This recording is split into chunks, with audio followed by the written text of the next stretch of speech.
पार्टीको अन्तरिम विधानको धारा 18 झले अध्यक्षहरूका तर्फबाट पार्टी बैठकमा प्रतिवेदन र प्रस्ताव प्रस्तुत गर्ने व्यवस्था गरेको छ। नेपाल कम्युनिस्ट पार्टीको समस्या समाधान सुझाव कार्यदल 2077 द्वारा प्रस्तुत प्रतिवेदनमा स्पष्ट रूपमा पार्टी विधान बमोजिम अध्यक्षद्वय र महासचिवको आपसी परामर्शमा एवं सहमतिका आधारमा सचिवालय स्थायी कमिटी पोलिट ब्युरो तथा केन्द्रीय कमिटीको बैठक र कार्यसूचीहरू निर्णय प्रस्ताव तयार गर्ने निष्कर्ष निकालिएको छ। अन्तर्पार्टी निर्देशन 5 को 3.1 मा अध्यक्षहरूको परामर्शमा महासचिवले सचिवालय बैठक स्थायी कमिटी पोलिट ब्युरो तथा केन्द्रीय कमिटी बैठकको कार्यसूची तयार गर्ने व्यवस्था गरिएको छ।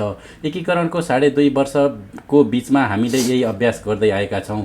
तर कमरेड प्रचण्ड, तपाईँको प्रस्ताव विधानको यस स्पष्ट व्यवस्थाका विपरीत पार्टी अध्यक्ष या महासचिवसँग सहमति त परै छोडौँ, परामर्श र पूर्व जानकारी गराउने सामान्य शिष्टाचार समेत नराखी विपरीत भएको छ। तसर्थ यो प्रस्ताव बैठकमा छलफल या परामर्श गर्नका लागि रिट समेत नपुगेको तपाईँको नितान्त व्यक्तिगत असन्तुष्टि, सीमाहीन कुण्ठा, निहित स्वार्थ लुकेको कृत्रिम आरोपको सङ्गालो मात्रै हो। यो प्रथम दृष्टिमै खारेज योग्य छ। पार्टीका बैठकहरूलाई अग्रगामी एजेन्डाबाट बराल्ने र व्यक्तिगत आरोप प्रत्यारोप एवं कुण्ठामा अल्मलाइरहने छुट कसैलाई हुनु हुँदैन भन्ने स्पष्ट पार्न चाहन्छु। कम्युनिस्ट आन्दोलन राजनीतिक प्रणाली, अर्थतन्त्र र सामाजिक प्रबन्धका हिसाबले मात्रै होइन, सांस्कृतिक स्तरका हिसाबले पनि अरूभन्दा उत्कृष्ट आन्दोलन हुनुपर्छ। व्यक्ति व्यक्तिबीचका सम्बन्ध बहसको सञ्चालन, तिनको स्तर तथा असहमतिका बीच व्यक्ति हुने भाषा शैली एवं शिष्टताका दृष्टिले कम्युनिस्ट पार्टी र त्यसका कमिटीहरू अरू कुनै पनि संस्थाभन्दा उच्च स्तरका हुनुपर्छ। नेतृत्वले त यस सम्बन्धमा दृष्टान्त नै प्रस्तुत गर्नुपर्छ। दुःखको कुरा, नेपाली कम्युनिस्ट आन्दोलनमा यस संस्कारको विकास हुन सकेको छैन। कुनै बेला कमरेड पुष्पलालले गद्दारको आरोप बेहोर्नु पर्यो, मनमोहन अधिकारी अपमानित हुनु पर्यो, मदन भण्डारी झण्डै नेतृत्व अवसरबाट वञ्चित हुनु पर्यो र कम्युनिस्ट पार्टीहरू आफ्नो राष्ट्रिय या आन्तरिक विषयवस्तुका कारण होइन, अन्य कुनै विदेशी पार्टीभित्रका विवादका पक्ष विपक्षमा उभिएर विभाजित भए। 2030 र 40 को दशकमा चलेको बहसमा प्रयुक्त कतिपय भाषा नीतिगत होइन, भद्दा गाली र सत्ता स्वरूपका स्तरमा थिए। हरेक छलफल या असहमतिलाई विचारधारात्मक सङ्घर्ष मान्ने, हरेक वैचारिक मत भिन्नतालाई दुई लाइनको सङ्घर्ष ठान्ने र दुई लाइनको सङ्घर्षलाई वर्ग सङ्घर्षका रूपमा अतिरञ्जित गर्दै आफूसँग असहमत हुनेलाई शत्रु घोषणा गर्ने र राजनीतिक एवं साङ्गठनिक रूपमा समाप्त पार्ने घटना देखा परे। कसैलाई लिन पिया प्रवृत्ति त कसैलाई अर्को कुनै प्रवृत्तिको ट्याग लगाइदिएर राजनीतिक र भौतिक रूपमै समाप्त पारेका घटना हामीले सुन्दै आयौँ। लागेको थियो नेपाली कम्युनिस्ट आन्दोलन या यस्ता प्रवृत्तिबाट मुक्त भएको छ र संस्कार संस्कृति र सभ्यताको हिसाबले उन्नत ठाउँमा आइपुगेको छ। तर कमरेड प्रचण्डको कथित प्रस्तावमा प्रयुक्त भाषाहरू हेरेपछि निष्कर्षमा पुगेँ म भ्रममा रहेछु। यी शब्दहरू बैठकमा छलफल हुँदा हुने तातो पिरोका क्रममा उठेका होइनन्। सार्वजनिक ठाउँमा भाषण मन्तव्य दिँदा अलिकति हौसिएर लगाइएको आरोप पनि होइन। यी लिखित रूपमा प्रस्तावका रूपमा प्रस्तुत गरिएका छन्। शब्दलाई ब्रह्म पनि भनिन्छ। तपाईँले आफ्ना सहयोद्धका बारेमा प्रयोग गरेका शब्दहरू सोची विचारी नै गर्नुभएको होला। इतिहासको इजलासमा दर्ज भइसकेका यी शब्दका बारेमा सार्वजनिक जवाफदेहिताका लागि तपाईँ तयार नै हुनुहुन्छ होला भन्ने मैले ठानेका छु। म भने बिना कुनै आवेग र उत्तेजना, बिना कुनै आग्रह र आक्रोश आफ्ना विषयहरू राख्नेछु। यस प्रस्तावमा प्रस्तुत भाषाशैली र आरोप हेरिसकेपछि सामान्य व्यक्तिले पनि अनुमान गर्नेछन् बितेका समयमा मैले आफ्नै सहयोद्धा अध्यक्षबाट कस्तो खालको सहयोग र साथ पाएको छु। जुन व्यक्तिको मनमा यति धेरै आक्रोश, आग्रह, घृणा, कुण्ठा र अटेस मटेस भएर बसेको छ, त्यस्ता व्यक्तिबाट मलाई सरकार र पार्टी सञ्चालनका क्षेत्रमा कस्तो सहयोग भयो होला। कमरेड प्रचण्ड, सुरुमै तपाईँलाई मेरो प्रश्न छ, पार्टीभित्र चलिरहेको यस बहसको चरित्र के हो? यो स्वास्थ्य नीतिगत बहस हो कि वार कि पारको लडाईँ? यो अन्तर्विरोध नै हो भने पनि यो मित्रतापूर्ण हो कि शत्रुतापूर्ण? तपाईँले रोजेको बाटो वाद प्रतिवाद संवादको हो कि वाद प्रतिवाद र विग्रहको? एकता छलफल र अझ उन्नत स्तरको एकतामा हिँड्न खोजिएको हो कि एकता विग्रह र विघटनको बाटोमा? पार्टीभित्र हाम्रो सम्बन्ध पार्टीका दुई प्रमुख नेताको सम्बन्ध हो कि दुई भिन्न वर्ग र भिन्न पार्टीका प्रतिद्वन्दी नेताहरूको? विवादको स्वरूपले समाधानको विधेय तय गर्नुपर्छ। वस्तुतः तपाईँले आफ्ना एकतर्फी लिखित मार्फत पार्टीभित्रका असहमतिलाई शत्रुतापूर्ण अन्तर्विरोधमा बदल्नु भएको छ र कम्युनिस्ट आन्दोलनलाई गम्भीर सङ्कटमा धकेल्नु भएको छ। समयले यसको उचित हिसाब गर्ने नै छ। तपाईँको यो प्रस्ताव वस्तुतः कुनै राजनीतिक प्रस्ताव होइन, आफ्नै सहयोद्धा अध्यक्षमाथि लगाइएको अभियोग पत्र र यसलाई अगाडि सारेर तपाईँले वस्तुतः पार्टी विभाजनको अनौपचारिक घोषणा गर्नुभएको छ। पार्टी एकीकरण अगाडिका त्यस क्रममा भएका र त्यस यताका समग्र समझदारी र सोच विचार विपरीत आम निर्वाचनका क्रममा जनतामाझ गरिएका सङ्कल्पका विपरीत पार्टीको अन्तरिम राजनीति प्रतिवेदन, अन्तरिम विधान, एकीकरणको घोषणाको भावना तथा प्रावधान विपरीत एवं आम पार्टी पङ्क्ति समर्थक, शुभचिन्तक र राजनीतिक स्थायित्वका पक्षधर आम जनताको चाहना विपरीत यस प्रस्तावले देशैभरि चिन्ता फैलाइरहेको छ। राजनीतिक अस्थिरताका पक्षधरहरू हौसिएका छन्। तपाईँको झुटो आरोप पत्र हातमा बोकेर विपक्षीहरू हिँड्न थालेको देखिसक्नु भएकै होला। उनीहरू दङ्ग होला, नेकपा खुइलाउन हामीले के नै गर्न पर्यो र। जनता भने पीडामा छन्। यति गम्भीर विषय हो जसलाई यस्तै हो भनेर छाड्न मिल्दैन। तपाईँले पार्टीका नीति विधान सम्बन्धी प्रश्नमा मात्रै मलाई लाञ्छित गर्नुभएको छैन, मुलुकको संविधान र कानुन आकर्षित हुने फौजदारी प्रकृतिका आरोप समेत लगाउनु भएको छ। यति गम्भीर आरोप लागेको मान्छे आत्मालोचना गरेर मात्रै उम्किन सक्दैन। आरोप पुष्टि हुँदा ऊ राज्यको कानुन, पार्टीको विधान अनुसार कारबाहीको भागीदार बन्नुपर्छ। तपाईँलाई मेरो चुनौती छ कि आरोप पुष्टि गर्नुहोस् र राज्यको कानुन तथा पार्टी विधान विपरीत मलाई कारबाही गर्नुहोस्, कि त आफ्नै सहयोद्धामाथि निराधार आरोप लगाएर पार्टी एकता भङ्ग गर्ने धृष्टताबाट जवाबदेही बन्न तयार हुनुहोस्।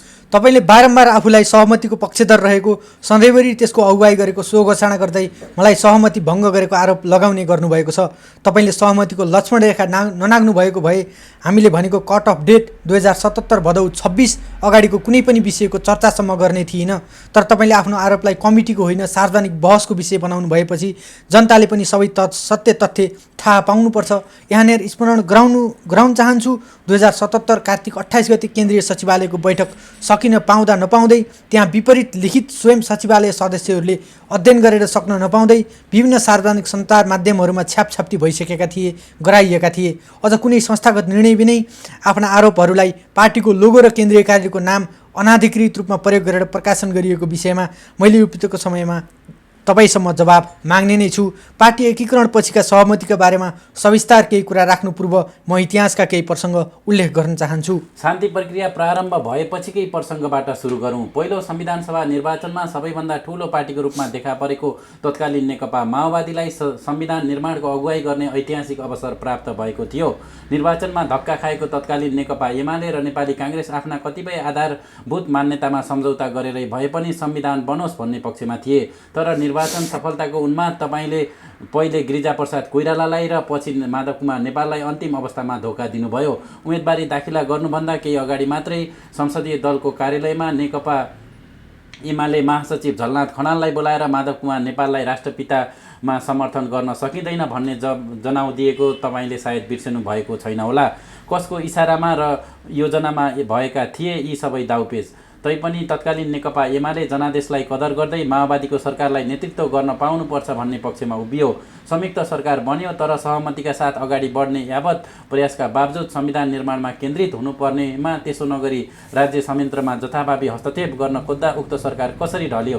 त्यसपछि तपाईँ कुन बाटोमा अगाडि बढ्न खोज्नुभयो र त्यसका लागि के कस्ता प्रयास गर्नुभयो इतिहासले बिर्सेको छैन।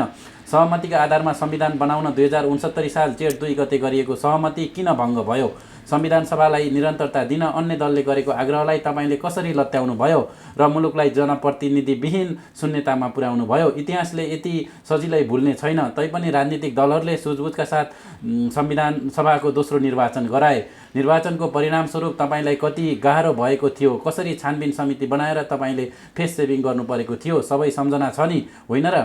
यति बेला संविधान र शासकीय स्वरूप संहिताबारे तपाईँले के भन्नुहुन्छ? के मान्यता राख्नुहुन्थ्यो? समकालीन नेपाली समाजले सबै हेक्का राखेकै छ। त्यसैले यस्ता विषयहरू आफ्ना लाइक माइन्डेडहरूका बीचमा खपतका लागि मात्र स्वाभाविकै भए पनि इतिहासमा रेकर्ड हुने दस्तावेजमा चाहिँ तपाईँले ख्याल गर्नुभएकै भए हुन्थ्यो। अर्थात् संविधान निर्माण र यसपछिको तपाईँको निष्ठा तपाईँले दाबी गरे जस्तो निष्ठा होइन, परिवर्तित शक्ति सन्तुलन निर्माणमा गरेको बाध्यात्मक परिस्थितिको उपज थियो। त्यसै पनि संविधानको पूर्ण कार्यान्वयनप्रति अपेक्षित परिणाम निकाल्नेमा होइन, तपाईँले रुचि आज पनि संविधानको नाम निरन्तर प्रयोग गरी परीक्षण र विभिन्न बहानामा अन्ततः अस्थिरतामै राख्ने छ भन्ने धेरै कुराहरूले तथ्यहरूले पुष्टि गरेका छन्। संविधान निर्माणपछि पूर्व सहमति अनुसार मेरो नेतृत्वमा संयुक्त सरकार बन्यो। हाम्रा बीचमा सरकार बनाउने कुरामा मात्रै होइन, निर्वाचनसम्म सँगै जाने, संयुक्त रूपमा निर्वाचन लड्ने र निर्वाचनपछि पार्टी एकता गर्नेसम्मका सहमति भएका थिए। नाकाबन्दी जस्तो प्रतिकूल र इतिहासकै कठिन कालखण्डमा निर्माण भएको राष्ट्रियता, राष्ट्रिय स्वाभिमान र मुलुकको उज्जवल भविष्यका लागि युगान्तकारी काम गर्दै अगाडि बढेको सरकारलाई ढाल्न सरकार गठन भएको 7 महिना नबित्दै तपाईँ स्वयं अग्रसर हुनुभयो। सहमतिका साथ अगाडि बढ्ने यावत प्रयास र प्रस्तावलाई लत्याएर आफैले प्रस्ताव गरेको आफ्नै पार्टी सम्मिलित सरकारका विरुद्ध अविश्वास प्रस्ताव दर्ता गर्न आफ्ना मन्त्री साथीहरूलाई झन्डा हल्लाउँदै जान निर्देशन दिनुभयो। यसो गर्दा तपाईँलाई नैतिकताको प्रश्नले अलिकति पनि छोएन है भनेर मैले कहिल्यै सोधिनँ। त्यसपछि एउटा प्रयासको अगुवाई गर्नुभयो, एमालेलाई मुलुकबाट किनारा लगाउने। त्यति बेलाको तपाईँको गठबन्धनका एकजना नेताले बारम्बार उल्लेख गर्ने गरेको एमाले विहीन मुलुकप्रति तपाईँको प्रतिक्रिया के थियो मैले कहिल्यै सोधिनँ, तर त्यो प्रयोग असफल भयो। स्थानीय चुनावमा सारा घेराबन्दीलाई तोड्दै नेकपा एमाले पहिलो शक्तिको रूपमा उदायो। दोस्रो संविधान सभा कमजोर बनेको जातीय क्षेत्रीय अतिवाद स्थानीय चुनावसम्म आइपुग्दा लगभग निस्तेज भयो। अवस्था यस्तो भयो कि आफ्नै छोरीलाई जिताउन मतपत्र च्यात्ने लज्जास्पद उपायको सहारा लिनुपर्ने ठाउँमा तपाईँलाई पुर्याइयो। तपाईँका अगाडि एउटा गम्भीर प्रश्न उभियो, नेपाली काङ्ग्रेससँगको गठबन्धनमा गाँसिँदै अन्ततः विलयनको बाटोमा जाने कि नयाँ राजनीतिक सम्भावनाको खोजी गर्ने। ठिक यही बिन्दुमा हो दुई पार्टीबीच चुनावी गठबन्धन गर्ने निष्कर्षमा हामी पुगेको। मैले कहिल्यै पनि तपाईँलाई सोधेको छैन, कमरेड आफै सम्मिलित गठबन्धनको मुख्य पार्टीलाई थाहै नदिई एक किसिमले छापामार शैलीमा विपक्षी पार्टीसँग चुनावी तालमेल गर्दा भोलि उठ्न सक्ने नैतिकताको प्रश्नले तपाईँलाई अलिकति पनि छोएन। म आज पनि यो प्रश्न सोध्दिनँ, किनभने यो राम्रो कामको लागि तपाईँले लिएको जोखिम हो भनेर मैले अनुमान गरेँ। तर जब आज पनि तपाईँ सिधै प्रधानमन्त्रीका विरुद्ध अविश्वासको प्रस्तावका लागि भनेर हस्ताक्षर गराउँदा साथीहरूले प्रश्न उठाउलान् भनेर विभिन्न विकास आयोजनाका लागि सरकारसँग माग गर्ने बहानामा सांसदहरूलाई खाली कागजमा सही गराउँदै हुनुहुन्छ। गम्भीर नैतिक प्रश्न त उठ्छ नै। कामरेड प्रचण्ड किन यस्तो अपारदर्शी, किन यस्तो छलछाम? राजनीतिमा सहमत हुन पाइन्छ, असहमत हुन पनि पाइन्छ, तर पार्टी विघटन गर्न र नयाँ पार्टी विघटन बनाउन पनि पाइन्छ। भएकै कुनै पार्टीमा जोडिन पाइन्छ। तपाईँ आफै यस्ता कुरालाई स्वाभाविक र आफ्नो नियमित अभ्यास भन्ने गर्नुहुन्छ। भत्काउने, बनाउने, फेरि भत्काउने यस्तो विषयलाई गर्वको विषय बताउनुहुन्छ। अझ थप दिक्क लाग्यो भने राजनीति छाड्न पनि पाइन्छ, विश्राम लिन पनि पाइन्छ, तर लोकतन्त्रमा पारदर्शी र नैतिकता ठुलो विषय हो। युद्धका बेला काम लागेका विधिहरू शान्तिपूर्ण लोकतान्त्रिक र खुल्ला समाजमा सधैँभरि काम लाग्दैनन्। मेरो प्रश्न लिन खोजेको बाटोप्रति होइन, ती कामलाई सहमतिको आवरणमा गर्नुभएको दोहोरो मापदण्ड र बहानाबाजीको हकमा हो। आम जनतालाई हर्षित र अरूलाई विस्मित पार्दै 2074 साल असोज 14 गते हामी दुईजना नेकपा एमाले र नेकपा माओवादी केन्द्रबीच चुनावी गठबन्धन गर्ने र चुनावपछि पार्टी एकता गर्ने सहमतिमा आइपुग्यौँ। यो नेपालको राजनीतिक तस्बिर बदल्ने दूरगामी घटना थियो। तर तपाईँले यस सहमतिको एउटा महत्त्वपूर्ण बुँदामा 24 घण्टा पनि अडिनु भएन। अघिल्लो दिन एउटै चुनाव चिन्ह सूर्यमा चुनाव लड्ने भनेर गरेको हस्ताक्षरलाई अस्वीकार गर्न पुग्नुभयो। तर मैले यसलाई तपाईँले अप्ठ्यारो परेको अर्थमा बुझेँ र यसबारेमा कुनै प्रश्न उठाइन। तर निर्वाचनमा हामीले यसको मूल्य चुकायौँ। नेकपालाई एक्लै 2/3 पुर्याउन सघाउने लाखौँ मतहरू यसै कारणले बदर भए। अरू बेला मैले सोध्ने थिइनँ, तर आज जब तपाईँ प्रकारान्तरले एकताको औचित्य समाप्त भएको घोषणा गरे जसरी प्रस्तुत हुनुभएको छ, सोध्न मिल्छ होला नि, 24 घण्टामै सहमति उल्टाउने यो निर्णय तपाईँले कसैको दबाव र प्रभावमा गर्नुभएको थियो, अनि यसले पनि तपाईँ सधैँभरि सहमतिको पक्षधर भएको पुष्टि गर्छ र? तपाईँले निर्वाचनपछि आफूलाई 5 वर्षको प्रधानमन्त्री बन्न प्रस्ताव गरिएको तर आफू त्यस अवसरलाई लत्याएर ठुलो त्याग गरेको र केपी ओलीलाई प्रधानमन्त्री बन्न प्रस्ताव गरेको भन्ने गर्नुभएको छ। तत्कालीन नेकपा एमालेसँग सरकार बनाउन 15 सिट अपुग भएको यथार्थ हो। तपाईँले मलाई प्रधानमन्त्रीको प्रस्ताव गर्नुभएको हो र दुई पार्टीको सहकार्यबाट सरकार बनेको यथार्थ हो। तर तपाईँको त्यो महान त्यागको दाबी पुष्टि गर्नु अघि मामुली लाग्ने तर केही अर्थपूर्ण घटनाक्रमलाई स्मरण गराउनु पर्ने हुन्छ। निर्वाचन आयोगले समानुपातिक तर्फको मतगणना गरेर राष्ट्रिय सभामा निर्वाचन नहुन्जेल प्रतिनिधि सभाको परिणाम घोषणा गर्न मिल्दैन भनेर निर्वाचन सकिएको झन्डै 2.5 महिनासम्म निर्वाचन परिणाम निकाल्न अस्वीकार गर्यो। आयोगमा तपाईँले सिफारिस गरेर पठाइएका साथीहरूको भूमिका यस सम्बन्धमा के थियो दुनियाँलाई थाहा छ। गठबन्धनको पक्षमा स्पष्ट बहुमत हुँदाहुँदै पनि सरकार कृत्रिम अवरोध सिर्जना गरियो। प्रतिनिधि सभामा 16 सिट जितेको सङ्घीय समाजवादी फोरमले सबैभन्दा ठुलो पार्टीलाई बाहिर राखेर सरकार गलत हुने कुरा गरेपछि मात्रै घटनाक्रमले सहज मोड लिएका हुन्। तर मैले प्रधानमन्त्रीका रूपमा शपथ ग्रहण गर्ने दिन दुवै पार्टीका साथीहरूलाई साथै राखेर सानो टिम बनाउन पाइन्न। जनताले पहिलो गाँसमै ढुङ्गा लागेको अनुभव गरे। 2074 साल फागुन 7 गते राति दुई अध्यक्षको आलो पालो प्रधानमन्त्रीको लिखित सहमति नहुन्जेल सरकारले पूर्णता पाउने वातावरण बनेन। एउटै चुनावी घोषणा पत्र सहित वाम गठबन्धन बनाएर चुनाव लडेका पार्टीका नेतालेको हैसियतमा तपाईँले अर्को पार्टीको समर्थनमा प्रधानमन्त्री बन्ने प्रयास गर्नु नैतिकताको कसीमा कहाँनिर उभिन पुग्यो? चुनावबाट दोस्रो पार्टीका रूपमा आएको पार्टीको अध्यक्षले मैले प्रधानमन्त्री बन्न अवसर लत्याएँ भन्नु त्याग थियो कि तपाईँभित्र सुसुप्त लुकेका सत्ता लिप्सा के जे होस् हामीले नयाँ समझदारी गऱ्यौँ, म प्रधानमन्त्री बने, यो एकतर्फी त्याग थिएन भन्ने तपाईँले हेक्का राख्नु राम्रो हुन्छ। हामीले राष्ट्रपति, उपराष्ट्रपति, सभामुख, राष्ट्रिय सभा अध्यक्ष, उपसभामुख, उपाध्यक्ष लगायतमा यसै हिसाबले समझदारी गरेका छौँ। तपाईँ यहाँको महान त्यागको कुरा गर्नु अगाडि निर्वाचन परिणाम के थियो, त्यसमा हाम्रा दुई पार्टीलाई प्राप्त प्रत्यक्ष र समानुपातिक तर्फको लोकप्रिय मत कति थियो, एकचोटि स्मरण गर्नुहुनेछ। समृद्ध नेपाल, सुखी नेपालीको राष्ट्रिय आकाङ्क्षामा सहमत हुनुहुन्छ? यदि हुनुहुन्छ भने यसबाट राष्ट्रिनुहुन्छ भने राष्ट्रिय आकाङ्क्षा पुरा गर्न दृढतापूर्वक लागेको आफ्नै दलको सरकारलाई गठन हुँदाको प्रारम्भदेखि नै असहयोग गर्ने, नियोजित सरकार विरुद्ध षड्यन्त्र गर्ने, राज्यका संयन्त्रमाथि अनाधिकृत हस्तक्षेप गर्ने र दबाब दिने चेष्टा किन गर्न खोज्नु भएको छ? इतिहासले जवाब खोज्नेछ। तर सोचेअनुसार पार्टी एकीकरणको काम सहज ढङ्गले अगाडि बढेन। निर्वाचनमा प्राप्त जनमत र मुलुकको संविधानअनुसार बन्नुपर्ने प्रधानमन्त्री पद र पार्टी विधानअनुसार हुनुपर्ने अध्यक्ष पदलाई छ्यासमिस गरेर मलाई एक ठाउँमा मात्र सीमित गर्ने निकै प्रयास गर्नुभयो। जेठ 3, 2075 सम्पन्न एकताको ऐतिहासिक घोषणाले पार्टी पङ्क्ति र आम जनतामा ठुलो उत्साहको सिर्जना गर्यो। हामीले एकीकरणका बेला काम 3 महिनामा सक्ने अठोटका साथ सबै कमिटी भङ्ग गऱ्यौँ। 2 वर्षभित्र महाधिवेशन सम्पन्न गर्ने केन्द्रीय कमिटी, स्थायी कमिटी, सचिवालय सहित केही कमिटी मनोनयन गऱ्यौँ। तर एकीकरणका काम अझै पुरा भएका छैनन्। किन हुन सकेनन्? म पछि छलफल गर्नेछु। तर निर्वाचन परिणाम, नयाँ सरकार गठन र एकीकरणले ल्याएको उत्साहमा चिसो पानी खनाउने गरी तपाईँले आफ्नो भारत भ्रमणको क्रममा आलो पालो सहमति भएको खुलासा गर्नुभयो। यसबाट राष्ट्रिय स्वाधीनता, हित, स्थायित्वमाथि गम्भीर प्रतिकूल असर पर्दैन। त्यही कुरा अभिव्यक्त गर्नु थियो भने त्यसभन्दा अघि वा पछि समय उपलब्ध हुन सक्दैन थियो र विदेशी भूमिमा गएर राजनीतिक अस्थिरताको सन्देश दिनुपर्ने खण्ड खातिर किन पर्यो? मैले आजसम्म तपाईँलाई सोधेको छैन। तर त्यसमा कुनै गम्भीर अर्थ थिएन र त्यसयता तपाईँले एकचोटि मन्त्री परिषद पुनर्गठनको घोषणा गर्नुभएको छ, कतिचोटि सरकार परिवर्तनको खुला अभिव्यक्ति दिनुभएको छ, कतिचोटि छिट्टै आफू सरकारको नेतृत्वमा आउने भएको हुनाले कतिपय विषय पछि सल्टाउँदा भन्दै मित्र राष्ट्रसङ्घका कतिपय विषयलाई अल्झाउनु भएको छ, सम्झना गर्नुभएको छ नि। एकलव्य जस्तै खाली सरकारमा मात्रै तपाईँको ध्यान दृष्टि र प्रधानमन्त्री र सरकारको स्थायित्व विरुद्ध निरन्तर रागका कारण राजनीतिक स्थिरता कस्तो सन्देश गइरहेको छ भन्ने ख्याल गर्नुभएको छ नि। हाम्रो पार्टी एकता निर्वाचन परिणामका हिसाबले दुई भिन्न आकार र हैसियतको पार्टी बीचको एकता थियो। तर हामीले निर्वाचनमा प्राप्त मतलाई एकीकरणको आधार बनाएनौँ। केन्द्रीय कमिटी बनाउँदा होस् या अन्य कमिटी, कहिले निर्वाचनमा प्राप्त मत 32 लाख 13 लाखको अङ्कलाई मैले सम्झना गरिनँ। आन्दोलनका दुई धार, दुई पृष्ठभूमि र दुई इतिहासको एकताको अर्थमा यसलाई अगाडि बढाउने प्रयास गरेँ।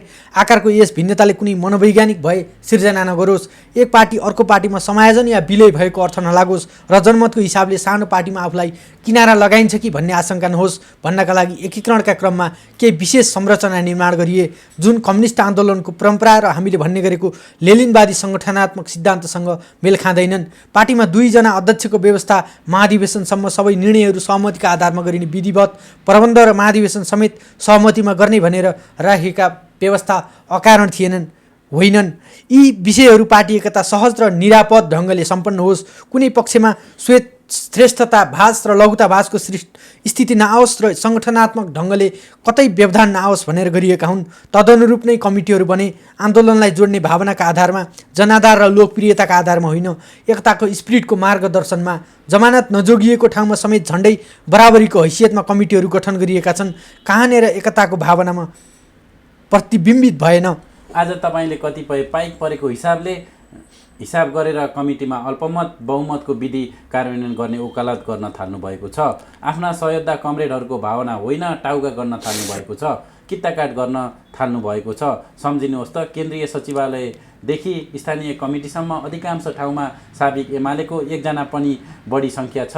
बहुमतको त्यो अङ्कगणितमा तपाईँका विरुद्ध प्रयोग भएका भए के हुन्थ्यो? ठिकै छ, यो विधि अवलम्बन गर्ने हो भने पनि तपाईँले पहिले एकताको आधार फेरौँ अनि विधान संशोधन गरौँ। मैले त पार्टीमा हुन् कि राज्यका हरेक जिम्मेवारीमा प्रतिस्पर्धामा विजय हासिल गरेरै प्राप्त गरेको हुँ। महाधिवेशनबाट विचार, सङ्गठन, संरचना र नेतृत्व खुला प्रतिस्पर्धाका आधारमा चयन गर्न तपाईँ तयार हो? म त तयारै छु।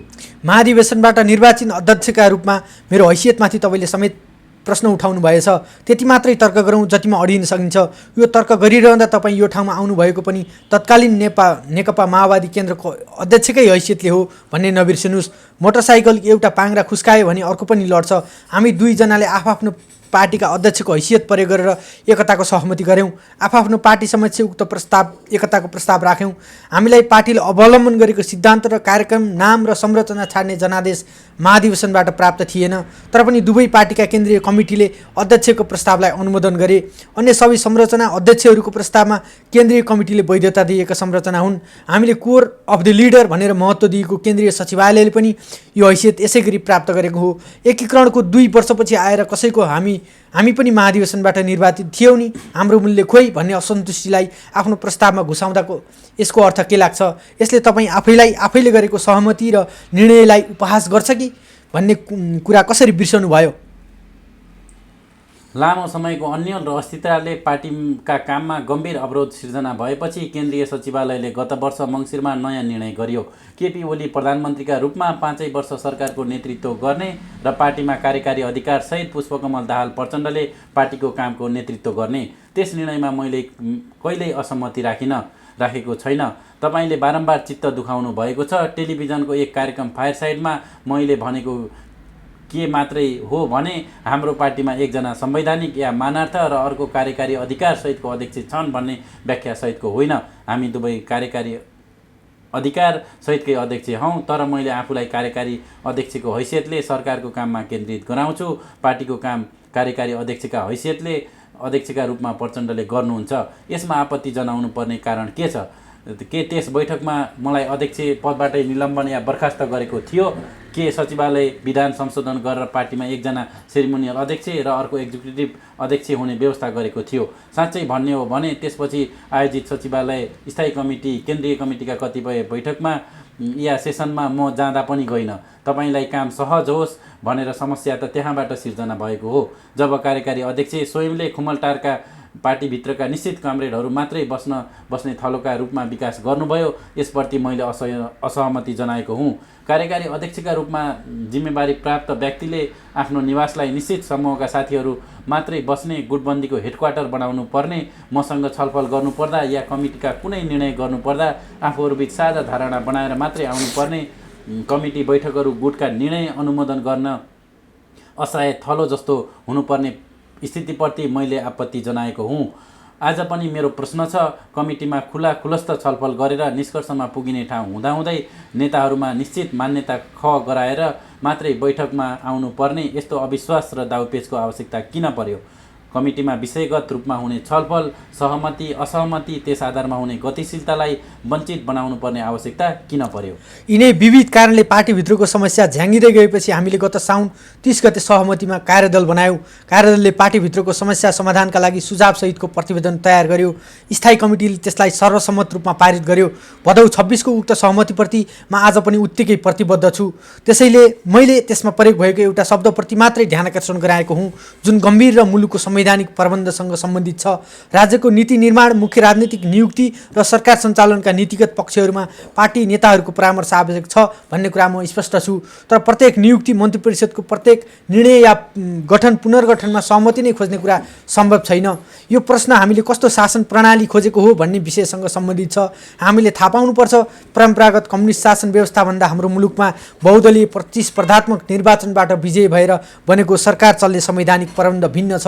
हाम्रो संवैधानिक प्रबन्ध अनुसार पार्टीहरू चुनाव लड्छन्, चुनावी घोषणापत्रका आधारमा जनताबाट समर्थन प्राप्त गर्छन्, पार्टीका निर्वाचित जनप्रतिनिधिहरूबाट संसदीय दल बन्छ। त्यसपछि भने पार्टी र संसदीय दल अलि भिन्न हुन पुग्छन्। संसदीय दल आफ्नै विधान अनुसार चल्छ, यद्यपि त्यस विधानलाई पनि पार्टीले अनुमोदन गर्नुपर्छ। अनि दलको प्रस्ताव र संसदको बहुमतको समर्थनमा प्रधानमन्त्री चयन हुन्छ। सरकार बन्छ। सरकार बनेपछि प्रधानमन्त्री र सरकारलाई पार्टीको विधानले मात्रै बाँध्न सक्दैन। उनीहरू मुलुकको संविधान र कानुन अनुसार संसदप्रति उत्तरदायी हुँदै चल्नुपर्छ। पार्टीको नीतिगत निर्देशनमा सरकार र सापेक्षित स्वायत्तताको साथ संवैधानिक प्रबन्ध अनुसार चल्छ। यो फरक तपाईँलाई चित्त नबुझेको हो, यसको विकल्प खोजिएको हो र परम्परागत कम्युनिस्ट ढाँचामै जानुपर्छ भन्ने मान्यता हो भने आउनुहोस् खुलस्त छलफल गरौँ। अन्यथा मैले त्यति बेला व्यक्त गरेको भनाइलाई तोड मरोड गर्नुको कुनै अर्थ छैन। प्रधानमन्त्रीका रूपमा पार्टीले विश्वास गरिसकेपछि उसलाई आफ्नो टिम छनौट गर्ने सापेक्षिक स्वायत्तता र अधिकार हुनुपर्छ भन्ने कुरामा म स्पष्ट छु। म सधैँभरि प्रधानमन्त्री बन्ने होइन र यो विषय मैले आफ्ना लागि उठाएको पनि होइन, पद्धतिका लागि उठाएको हुँ। एकल बहुमतको सरकारमा मात्रै होइन, संयुक्त सरकारमा पनि मन्त्रीहरू प्रधानमन्त्रीप्रति उत्तरदायी हुन्छन् र हुनुपर्छ। यसो नहुने हो भने राज्य चल्दैन। प्रधानमन्त्री बनाउने तर उसले विश्वास गरेको टिम छनौट गर्न नपाउने, उपयुक्त ठाउँमा नियुक्ति गर्न नपाउने, मन्त्रीहरूलाई उसले होइन अरू कसैले चलाउने, उसका हातखुट्टा चारैतिर बाँधिने तर परिणाम भने उसैले दिनुपर्ने, जवाब पनि उही हुनुपर्ने। हामी यो कस्तो खालको प्रणाली बसाउन खोजिरहेका छौँ, कस्तो खालको लोकतन्त्रको हामी अवलम्बन गर्न खोजिरहेका छौँ। 2077 भदौ 26 गतेपछि मन्त्री परिषद पुनर्गठनका सन्दर्भमा भएका उतार चढाव, यस क्रममा तपाईँले दिनदिनै फेर्नुभएको रङ्ग र आज राख्नुभएको तर्कका विरुद्ध मलाई कुनै मुद्दा मामिला गर्नु छैन। मैले तपाईँलाई पठाएको 2077 कार्तिक 25 को चिठीमा यसबारे सविस्तार राखिसकेको छु। यथार्थ यही हो, 2/3 बहुमत प्राप्त प्रधानमन्त्री भनिए पनि मैले संयुक्त सरकारको प्रधानमन्त्री भन्दा पनि बढी असहजताका बीच काम गर्नु परिरहेको छ। 2077 भदौ 26 गते सम्पन्न स्थायी कमिटीको बैठकबाट हामी दुई अध्यक्षले गर्ने काम स्पष्ट रूपमा बाँडिएको थियो। मेरो भागमा परेको सरकार सञ्चालन सम्बन्धी सबै कामको जस अपजसको जिम्मा मैले लिएको छु। पार्टीको नैतिकता निर्देशनको आलोकमा तपाईँसँग नियमित सल्लाह गरेर पार्टी सञ्चालन गर्दै आएको पनि छु। हाम्रा बिचमा केही अझ कतै कमी भएका भए खुलस्त छलफल गरौँ, सच्याउँ, अघि बढौँ। मैले सधैँ यही भन्दै आएको छु। तर कमरेड आफ्नो भागमा परेको कामको लेखाजोखा कहिल्यै गर्नुभएको छ? म आवेग र उत्तेजना बिना विनम्रताका साथ प्रश्न गर्छु। कार्यकारी अधिकार सहितको पार्टी सञ्चालनको जिम्मा पाउनुभएको अध्यक्ष कमरेडले आफ्नो भागमा परेको काममा कति प्रगति गर्नुभयो? पछिल्लोचोटि 15 दिनभित्र सम्पन्न गर्ने भनिएको एकीकरणको काम अहिले कहाँ पुग्यो? सचिवालय बैठकमा 10 दिनभित्र यस सम्बन्धी लिखित प्रस्ताव ल्याउँछु भन्नुभएको प्रस्ताव तयार भयो? त्यसको रोडम्याप के कस्तो बन्यो? मेरो कारणले हुन नसकेको तपाईँले गर्नुभएको गृह कार्यमा म कहाँ मेरो अवरोध रह्यो? महाधिवेशनको तयारीका लागि बस्ने केन्द्रीय कमिटीको बैठकको एजेन्डा तय गर्न के गृह कार्य गर्नुभयो र त्यसमा तपाईँले सहयोग माग्नुभयो या कहीँ कतै बाधा अवरोध पुर्याएँ कि मलाई थाहा छ। हामी जहाँ तहीँ छौँ। पार्टी सञ्चालनको जिम्मा पनि तपाईँ हात बाँधेरै बसिरहनु भएको छ। म माथि कार्यविभाजनमा मनपरी गरेको, एक व्यक्ति एक पदको भावना नमानेको पनि आरोप छ। कार्यविभाजन कमिटीले गरेको हो, म एक्लै गरेको होइन, गर्नु पनि सम्भव छैन। सहमतिबाट प्रधानमन्त्रीका रूपमा गरिएका विषयमा मलाई आरोपित गर्ने काम पूर्वाग्रहपूर्ण छ।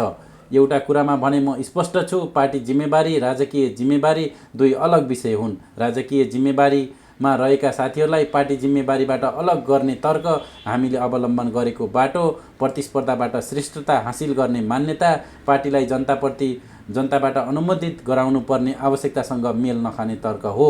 जनताबाट निर्वाचित जनप्रतिनिधिलाई पार्टी जिम्मेवारीबाट अलग राखेर जनतासँग प्रत्यक्ष सम्बन्ध नहुने संरचनाबाट अहिलेको आन्दोलनको नेतृत्व सम्भव हुने देख्दिन। नेपाली कम्युनिस्ट आन्दोलनका सामु उत्पन्न यस नयाँ प्रश्नमा बिना कुनै सैद्धान्तिक आग्रह खुलस्त छलफल गरेर नयाँ सङ्गठनात्मक नीतिको विकास गर्न जरुरी छ भन्ने म ठान्दछु। तपाईँले बारम्बार मलाई पूर्व माओवादी पङ्क्तिभित्र खेल्न खोजेको, त्यसभित्रका केही कमरेडहरूको सिफारिस गरेको भनेर आपत्ति जनाउनु भएको छ। म स्पष्ट पार्न चाहन्छु, मेरो आँखा अगाडि सिङ्गो नेकपा छ। मेरा निम्ति नेकपाका सबै कमरेडहरू बराबर हुनुहुन्छ। तर पार्टी एकता भएको 2.5 वर्षपछि पनि तपाईँले बोकेर हिँडेको यो कस्तो पूर्व मान्यता हो? नेकपा एक पार्टी हो कि संयुक्त मोर्चा? अब पनि यही पूर्व मान्यता बोकेर हामी कहाँ पुग्छौँ? अनि यो कस्तो दोहोरो मापदण्ड हो जहाँ तपाईँले रात दिन पूर्व एमालेका नेताहरूसँग बैठक बस्नुहुन्छ र समीकरण बनाउनुहुन्छ, तर त्यो पार्टी एकता र सहमतिका लागि हुने, तर मैले पार्टीलाई सङ्कटबाट जोगाउन भूमिका खेल्न हुने कमरेडको योगदानको कदर गरौँ, एकताका निम्ति भूमिका खेले बापत कसैलाई पनि दण्डित नगरौँ भन्दा षड्यन्त्र हुने।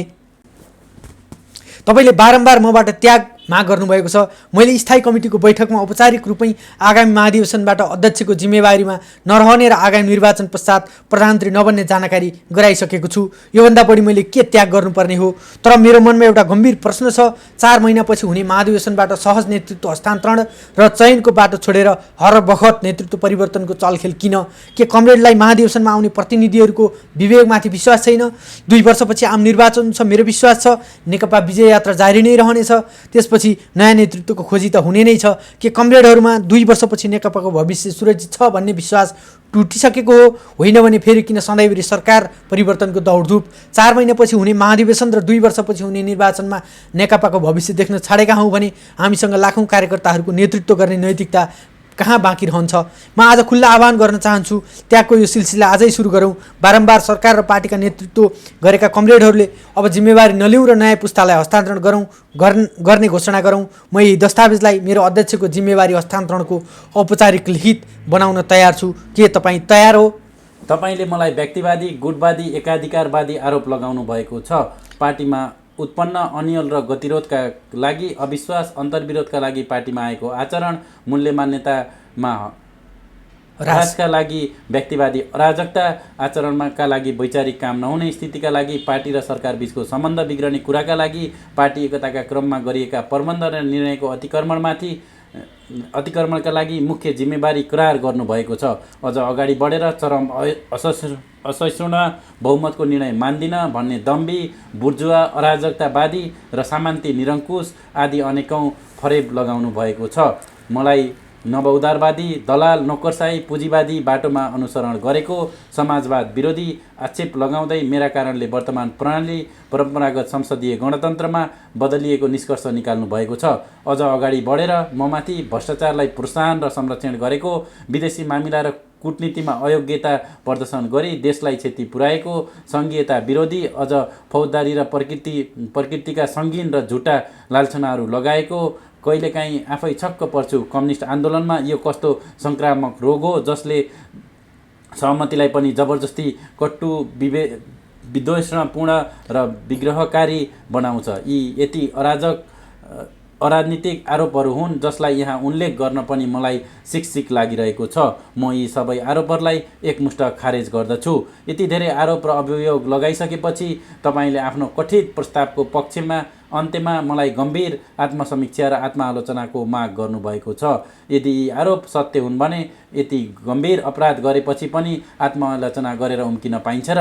फेरि पनि मेरो तपाईँलाई चुनौती छ कि यी आरोपहरू पुष्टि गर्नुहोस्, होइन भने परिणामको जवाबदेही लिन तयार हुनुहोस्। तपाईँले हामीभित्रका असहमतिलाई जबरजस्ती सैद्धान्तिक रङ दिने कोसिस गर्नुभएको छ। ठिक छ, यी विषयमा बहस गर्न म तयार छु। खास गरी मुलुकले अवलम्बन गरेको सामाजिक आर्थिक दिशा र समाजवादका सम्बन्धमा आन्दोलनका 2 धारको योगदान तथा अब कम्युनिस्ट आन्दोलनको बाटोका सम्बन्धमा राष्ट्रिय हित रक्षाका लागि अभियान र यस सम्बन्धी हाम्रा पछिल्ला प्रयासका विषयमा, भ्रष्टाचारको नियन्त्रण र सुशासनको सम्बन्धमा, हाम्रो परराष्ट्र सम्बन्धका विषयमा तथा शान्ति प्रक्रियाका बाँकी काम तथा सङ्क्रमणकालीन न्यायका विषयमा केही कुरा वैचारिक र राजनीतिक ढङ्गले स्पष्ट पार्न चाहन्छु। तपाईँले छर्न खोज्नुभएको भ्रम हटाउन चाहन्छु। हामीले 7 दशक लामो आन्दोलन तथा क्रान्ति मार्फत मुलुकमा लोकतान्त्रिक गणतन्त्र स्थापना गरेका छौँ।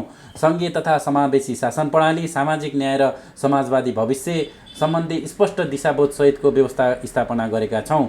जनताका जनप्रतिनिधिहरूले बनाएको संविधान मार्फत यी उपलब्धि संस्थागत भएका छन्। राजनीतिक क्रान्ति पश्चात स्थापित यस प्रणालीलाई हामीले समाजवाद उन्मुख जनताको जनवादी प्रणाली भनेका छौँ। केही साथीहरूमा म अनौठो भ्रम देख्छु। एकातिर उहाँहरू 2062-72 को अवधिमा सम्पन्न ऐतिहासिक परिवर्तनलाई जनवादी क्रान्ति सम्पन्न भएको भनेर विश्लेषण गर्नुहुन्छ। अर्कातिर जब समाजको विश्लेषण गर्ने बेला आउँछ उहाँहरू वर्तमान समाज व्यवस्थालाई भने दलाल पुँजीवादी भनेर चित्रण गर्नुहुन्छ। क्रान्ति सम्पन्न भयो भन्ने अर्कातिर समाज व्यवस्था चाहिँ दलाल र पुँजीवादी व्यवस्था हो भन्ने यस्ता विरोधाभासी सोचले दिग्भ्रमित मात्रै पार्छ। क्रान्ति सफल भएको हो भने दलाल पुँजीवादी व्यवस्था स्थापना गर्ने यो कस्तो क्रान्ति हो? होइन, पहिलेदेखि नै समाज व्यवस्था दलाल पुँजीवादी नै थियो भन्ने हो भने समाजमा आधारभूत चरित्र पनि बदल्न नसक्ने यो कस्तो क्रान्ति हो? यस्तो अलमलबाट हामी मुक्त हुनुपर्छ। यो जनताको लोकतान्त्रिक प्रणाली हो। यो भत्काउनु पर्ने व्यवस्था होइन, सुदृढ गर्नुपर्ने व्यवस्था हो। समाप्त पार्नुपर्ने सामन्तवादका अवशेषहरू छन्। राष्ट्रिय पुँजीको विकासलाई अवरुद्ध गर्ने शक्तिहरू छन्। देशलाई स्थायित्व मुक्त र समृद्ध सबल बन्न नदिने बाह्य पक्ष पनि छन्। परिवर्तनलाई उल्टाउन खोज्ने प्रतिगामी तत्त्वहरू पनि छन्। यी सबैसँग नेपाली जनता राष्ट्रको विरोध पनि विद्यमान छ। तर लोकतान्त्रिक आन्दोलनलाई एउटा चरण अर्थात् अधिकार प्राप्तिको चरण पुरा भएको, क्रान्ति सापेक्ष अर्थमा सम्पन्न भएको र जनताका प्रतिनिधिको हातमा राज्य सञ्चालनको जिम्मेवारी आएको यस परिस्थितिमा हामीले अरू कसैलाई मुख्य शत्रु घोषणा गरेर ध्यान विकेन्द्रीकृत गर्नु हुँदैन। आजको मुख्य चुनौती भनेकै क्रान्ति पश्चात असीमित रूपमा अगाडि बढेका जनताका अपेक्षा तर विभिन्न कारणले कमजोर हाम्रो डेलिभरी क्षमता बीचको अन्तर्विरोधको समाधान गर्नु हो, जसलाई हामी आफ्नो शासकीय क्षमताको विकास, जनताको अपेक्षाको परिपूर्ति र उत्पादक शक्ति सुहाउँदो उत्पादन सम्बन्धको विकास गर्न सक्छौँ। विभिन्न जार्गनहरूलाई अल्झिएर हामी यस मुख्य दायित्वबाट बरालिनु हुँदैन। मुलुक युगान्तकारी राजनीतिक परिवर्तनको जगमा आर्थिक समृद्धि हासिल गर्ने चरणमा प्रवेश गरेको छ। समृद्ध नेपाल, सुखी नेपालीको राष्ट्रिय आकाङ्क्षा हासिल गर्नु यति बेलाको हाम्रो अभिवारा हो। विगत 2.5 वर्षमा हाम्रा सम्पूर्ण प्रयास सामाजिक आर्थिक रूपान्तरण र समृद्ध हासिल गर्ने दिशामा अभिमुख छन्। हामीले सामाजिक न्यायसहितको विकास र समृद्धिलाई आधारभूत मान्यता बनाएका छौँ। सामाजिक न्याय बिनाको आर्थिक वृद्धिले मुठीभर सम्भ्रान्तहरूलाई मात्रै लाभान्वित गर्छ, तर आर्थिक वृद्धि बिनाको वितरण मुलुकलाई झन् बढी आश्रित र खोक्रो बनाउने कुराको कारक बन्छ। तसर्थ यी दुई बीचको समुचित सन्तुलनमा जोड दिइएको छ। संविधानमा उल्लेखित मौलिक अधिकारको कार्यान्वयनका लागि दर्जनौं कानुन बनाइएका छन्। सामरिक सुरक्षा कार्यक्रम लाखौँ जनतालाई समेटिएको छ। संयुक्त सरकारका बेला हामीले सुरु गरेको स्वास्थ्य बिमा 60 जिल्लामा पुगेको छ। सबै नागरिकलाई यसभित्र समेटेर निरोगी नेपाल निर्माण गर्ने आधार तयार गरिँदैछ। पोहोर साल मात्रै विद्यालय बाहिर रहेका 2,60,000 भन्दा बढी बालबालिकालाई विद्यालयमा भर्ना गरेर बालबालिकाको भर्ना दर 98% माथि पुर्याइएको छ। प्रधानमन्त्री रोजगार कार्यक्रम अन्तर्गत युवाहरूलाई देशभित्रै रोजगारी उपलब्ध गराउन सुरु गरिएको छ। घरबार विहीनहरूलाई आवास उपलब्ध गराउने, फुस र घरका छानालाई जस्ता पाताले विस्थापित गर्ने अभियान अगाडि बढेको छ। चक्रवात, भूकम्प र बाढी पहिरो पीडितहरूमध्ये अधिकांशलाई आवास उपलब्ध गराइएको छ। संविधानले निर्देश गरे अनुसार भूमिहीन दलितहरूले छुट्टै आवास र जग्गा प्राप्त गर्नेछन्। भूमि बैंक मार्फत किसानले खेती गर्न जमिन पाउनेछन्। श्रमिकहरूको न्यूनतम पारिश्रमिक मात्रै होइन, योगदानमा आधारित सामाजिक सुरक्षा र बेरोजगार भत्ता समेत सुनिश्चित गरिएको छ। एसिड आक्रमण जस्ता जघन्य अपराध नियन्त्रणका लागि कानुनी प्रबन्ध गरिएको छ। बलात्कार जस्ता अपराध नियन्त्रणका लागि कडा प्रबन्ध गरिँदैछ। सहर र बस्ती सडक, बालबालिका र सडक मानवमुक्त बनाउने अभियान मूलतः सम्पन्न भएको छ। वर्तमान सरकारमाथि तपाईँको नव उदारवादी आरोप सुन्दा मैले भन्नै पर्छ, या त तपाईँले नव उदारवाद के हो बुझ्नुभएको छैन, या तपाईँ देशभित्र भइरहेका यी कामहरूलाई देख्न चाहनुभएको छैन। कमरेड, सबै कुरामा बजारको जिम्मा छाडिदिने, ठुला पुँजीपतिको संरक्षण गर्दै जनताप्रतिको जिम्मेवारी र सामाजिक उत्तरदायित्वबाट राज्य पन्छिने एवं चरम व्यक्तिवादलाई प्रोत्साहन गर्ने नव उदारवाद के र हामीले लिइरहेको यो बाटो कहाँनिर भेट हुन्छ? के यी सबै नव उदारवादी र दलाल पुँजीवादी राज्य सत्ता अन्तर्गत सम्भव छ? केही विषयहरू हाम्रो राजनीतिक कार्यक्रम र घोषणापत्रको मार्गदर्शनमा गरिएका र तिनको कार्यान्वयनमा दिशामा अगाडि बढेका विषय होइनन्? जन्मेदेखि मृत्युसम्म राज्य हमेसा नागरिकको साथमा हुनुपर्छ। गर्भावस्थादेखि नै बालबालिकाहरूलाई पोषण, शिक्षा, बालोचित वातावरणमा हुर्किने वातावरण सुनिश्चित गरिनुपर्छ। युवा अवस्थामा सबैलाई न्यायोचित अवसरको ग्यारेन्टी हुनुपर्छ। वृद्ध उमेर, श्रम गर्न नसक्ने अवस्थाका नागरिकलाई सामाजिक सुरक्षा मार्फत राज्यले संरक्षण दिनुपर्छ। सबै नागरिकलाई बराबरी अधिकार, बराबरी सम्मान, समान न्याय र समान सुरक्षा प्रत्याभूत भएको यस्तो व्यवस्थालाई मैले परिपूर्ण लोकतन्त्र अर्थात् कम्प्रेहेन्सिभ डेमोक्रेसी पनि भन्ने गरेको छु। परम्परागत संसदीय गणतन्त्र भनेर के भन्न खोज्नु भएको हो? म यस्ता धेरै जार्गन बुझ्दिनँ। न हाम्रो प्रणाली परम्परागत संसदीय व्यवस्था हो, न परम्परागत कम्युनिस्ट प्रणाली। संविधानको सर्वोच्चता, विधिको शासन, मानवाधिकार, आवधिक निर्वाचन, नियन्त्रण र सन्तुलनको सिद्धान्त अर्थात् शक्ति पृथकीकरणको स्वतन्त्र न्यायपालिका र बहुलवाद लगायतका लोकतान्त्रिक मूल्यहरूप्रति हामी प्रतिबद्ध छौँ। तर राजनीतिक स्वतन्त्रता मात्रै पर्याप्त छैन भन्ने निष्कर्षका साथ हामीले आर्थिक, सामाजिक, सांस्कृतिक अधिकारको पनि प्रत्याभूत गरेका छौँ। दुई पक्षको समायोजनमा मात्रै लोकतन्त्रले पूर्णता प्राप्त गर्छ। यस अर्थमा हामी परम्परागत लोकतन्त्रभन्दा उन्नत लोकतन्त्रको दिशामा उन्मुख छौँ।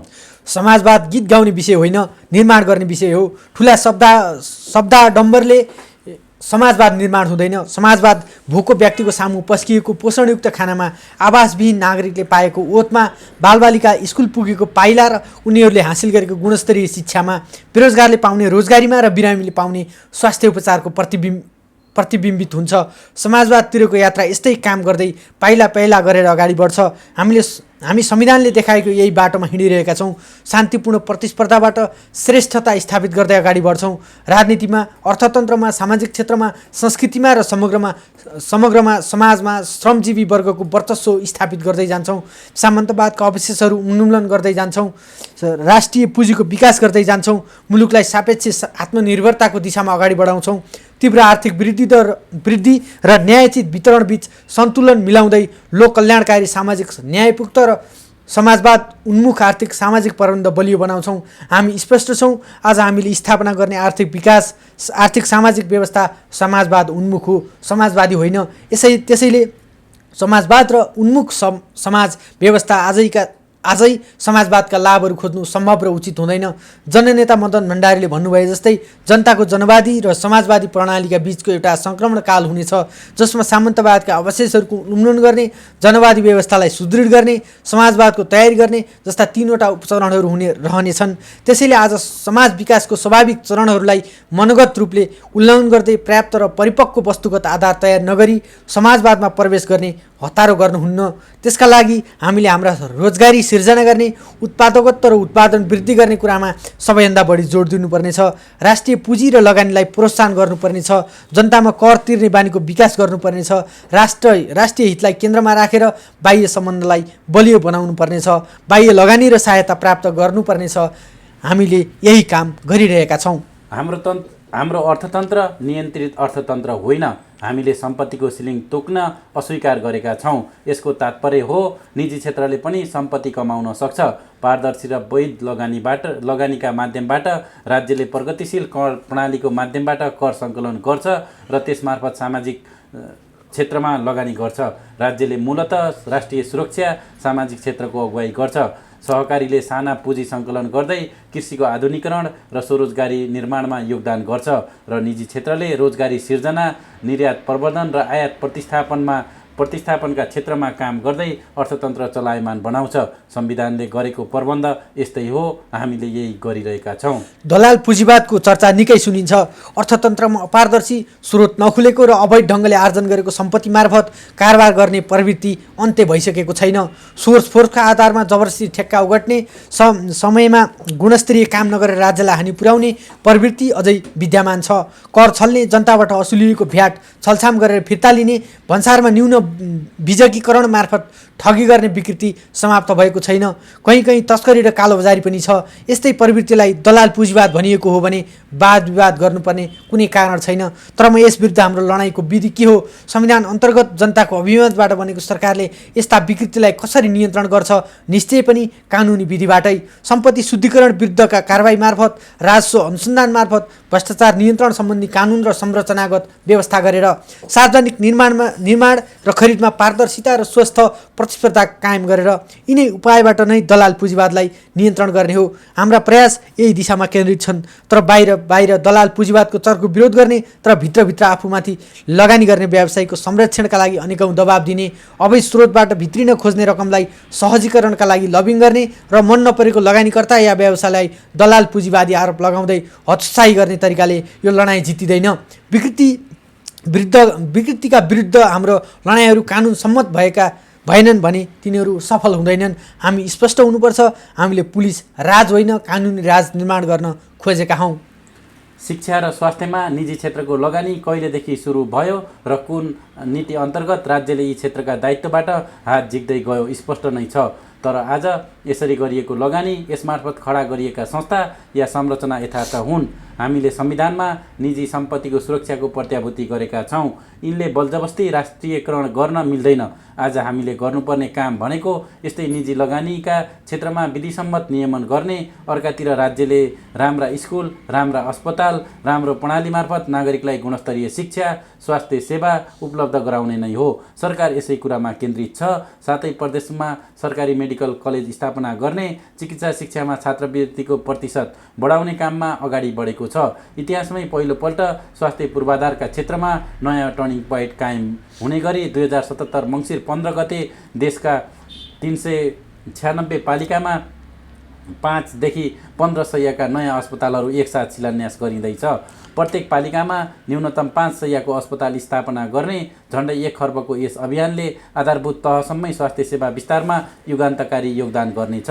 कोभिड-19सँग लड्ने क्रममा सरकारले क्वारेन्टिन, परीक्षण, आइसोलेसन, उपचार लगायतका सबै प्रक्रियाहरू निःशुल्क गर्दै आएको छ। विचार गरौँ, हाम्रो जस्तो सीमित स्रोत साधन भएका कुन कुन मुलुकहरूले यति गरुङ्गो जिम्मेवारी काँधमा बोकेका छन्। यी सबै विषय जनताप्रति उत्तरदायी शासन व्यवस्थाका परिचालकहरू होइनन् र? भ्रष्टाचार समाजमा विद्यमान सङ्क्रामक रोग हो। समाजका भित्री अङ्गसम्म फैलिएको भ्रष्टाचार नियन्त्रणका लागि कानुनी, प्रशासनिक, संरचनागत, प्रबन्ध र सांस्कृतिक रूपान्तरणकै खाँचो छ। सरकारको निरन्तर पहल, जनताको साथ र सम्बन्धित संस्थाहरूको सक्रियताका कारण नेपाल सुशासनको क्षेत्रमा देखिने गरी सुधार गरेको छ।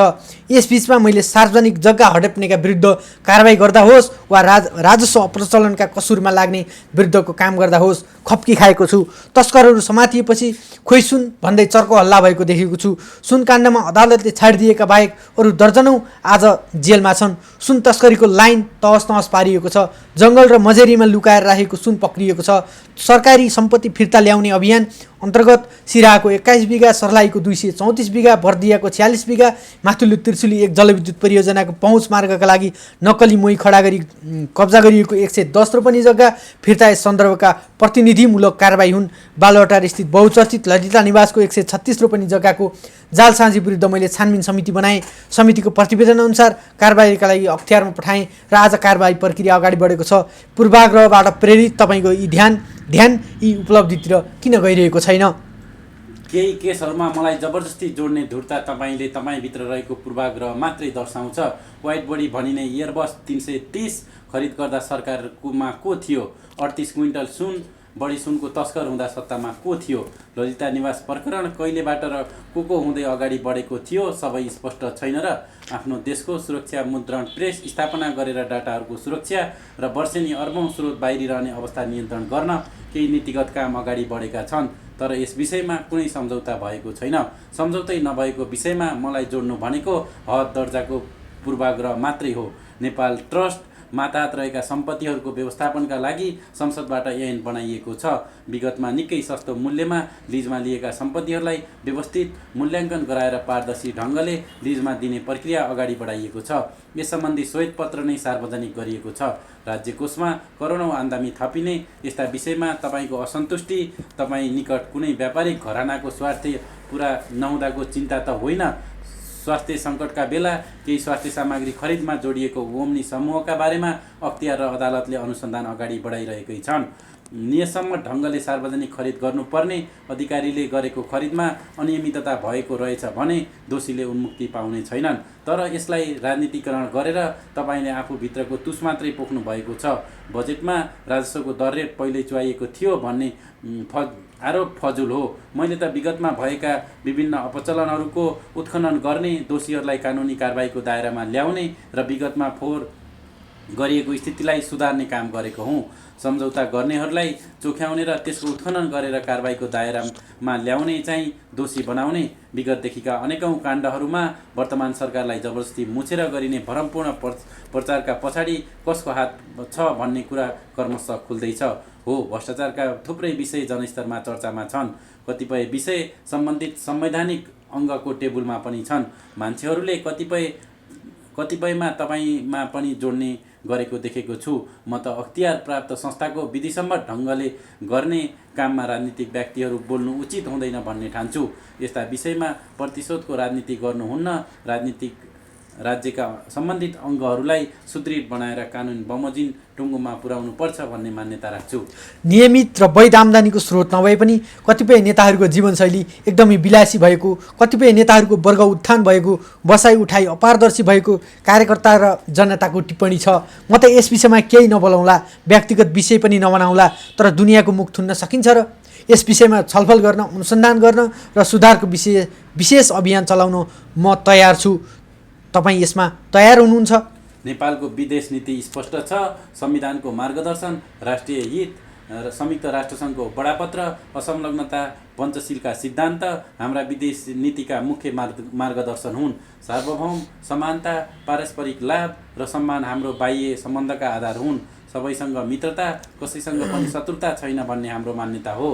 कुनै विचारधारा, धर्म या संस्कृतिको सामिप्य या दूरीका आधारमा होइन, राष्ट्रिय हितलाई केन्द्रबिन्दुमा राखेर बाह्य सम्बन्ध सुदृढ गर्ने हाम्रो नीति हो। समाजवाद, लोकतन्त्र, मानवाधिकारप्रति हाम्रो निष्ठा अटल छ, तर हामी कुनै पनि रूपमा सैन्य गठबन्धन, ध्रुवीकरण र आग्रहको विपक्षमा छौँ। बिना कुनै बाह्य हस्तक्षेप आफ्ना मामिलामा निर्णय गर्ने हरेक राष्ट्रको स्वतन्त्र सार्वभौम अधिकारको सम्मान गरिनुपर्छ भन्ने अडान राख्छौँ। भिन्न भिन्न विचार, संस्कृति र प्रणालीबीच सहअस्तित्व र बहुलवादमा विश्व अगाडि बढ्नुपर्छ भन्ने मान्यता राख्छौँ। यस अवधिमा नाकाबन्दीको तहमा झरेको भारतसँगको सम्बन्ध नयाँ आर्थिक साझेदारीको स्तरमा उठेको छ। भारतसँगको सहकार्य सहमतिले उचाइ लिएको छ। उच्च स्तरमा द्विपक्षीय भ्रमणको आदान प्रदान सघनताको उल्लेखनीय छ।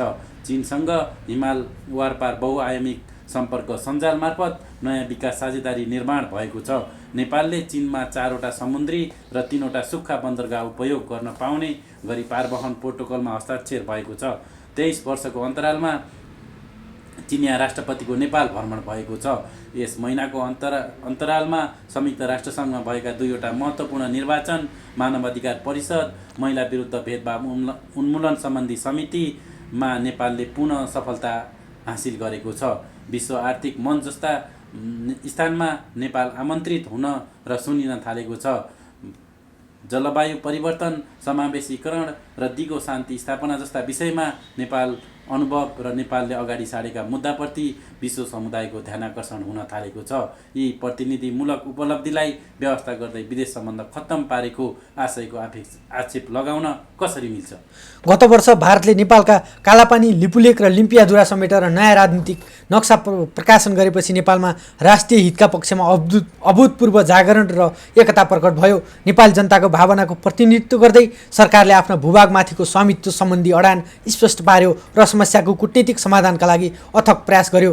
यसको व्यवस्था गर्दै कोरोना महामारीका बीच भारतले कथित लिङ्क रोडको उद्घाटन गरेपछि हामीले ती भूभाग समेटेर